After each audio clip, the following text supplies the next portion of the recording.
Your child is watching you right now. Not when you sit down to give them a money lesson. Right now, at the checkout, at the dinner table, when a bill arrives and your face does something. Here is a surprising truth. Research from the Center for Retirement Research at Boston College found that what children observe their parents doing with money can actually override formal financial knowledge in shaping how they behave as adults. The lesson your child remembers is not the one you planned. It is the one they witnessed. And the OECD has called parents, in their own words, arguably the most important influence on young people's values, attitudes, habits, and behaviors about money and finance. Not teachers, not apps. You. A University of Cambridge study found that children's money habits are typically formed very early. We are talking about the primary school years, not the teenage years. The habits being built right now, quietly, by watching you, are the ones that tend to stick. So the question is not whether your child is learning money habits from you. They already are. The question is, which habits are they absorbing, and are those the ones you want to pass on? Let's start with the moment of payment. Every time you pay for something, with cash, a card, your phone, that is a teaching moment, whether you use it or not. When you tap and walk away silently, your child sees money as invisible and effortless. But if you say something simple out loud, even just, "I'm paying for our groceries now," that money comes out of what we earn, you make the invisible visible. You do not need a lecture. One sentence is enough. Now, for children aged 4 to about 6, keep it completely concrete. Abstract ideas like savings accounts and budgets mean nothing yet. What does mean something? Coins in a hand, handing money to a person and watching something come back. If you can, let your young child physically pay for a small item, a piece of fruit at a market, a bread roll at a bakery. That physical exchange, giving something to get something, is the foundation all later money understanding is built on. Around ages 6 to 10, children are ready for a bit more structure. A simple 3-container approach works well here. One for spending soon, one for saving toward something, one for giving away. Nothing fancy. 3 jars on a shelf does the job. What this does is make the idea of purpose visible. Money does not just disappear when you get it. You decide where it goes.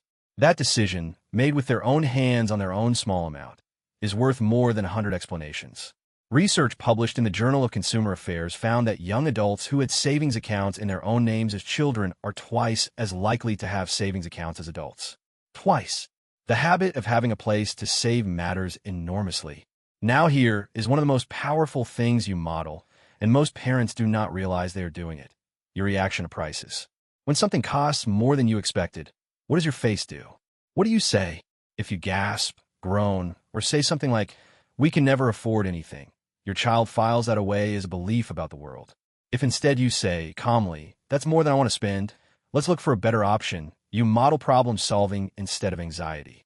Research published in the Journal of Financial Therapy found that children who grow up around high levels of financial stress are more likely to develop problematic money behaviors as adults.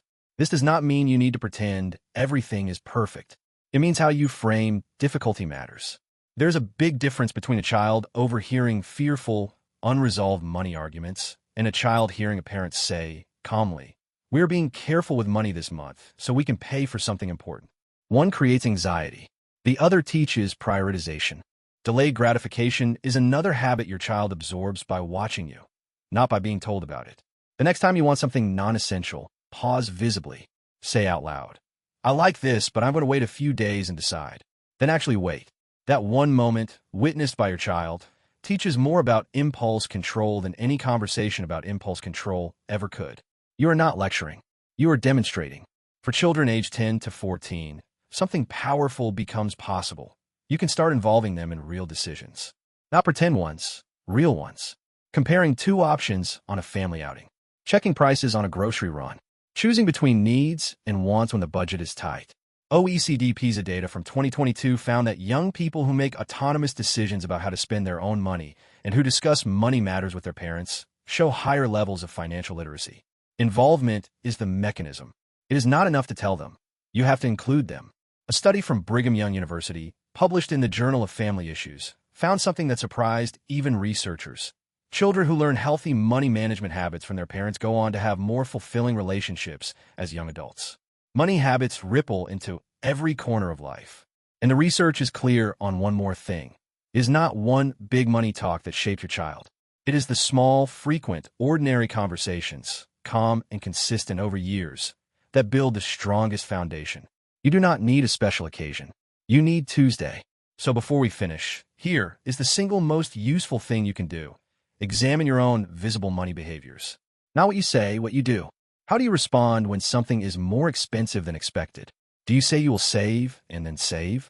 Do you talk about money calmly or only under stress? You do not need to be perfect. No parent is. But intentional is something you could be starting today. Tonight, try this. The next time you pay for something with your child nearby, say one sentence out loud explaining what just happened. That is the whole lesson. One sentence, one moment. Repeated over years, it changes everything. If this gave you something useful, subscribe to Little Money Habits. There's a new video here every week, all built on the same idea. Small habits started early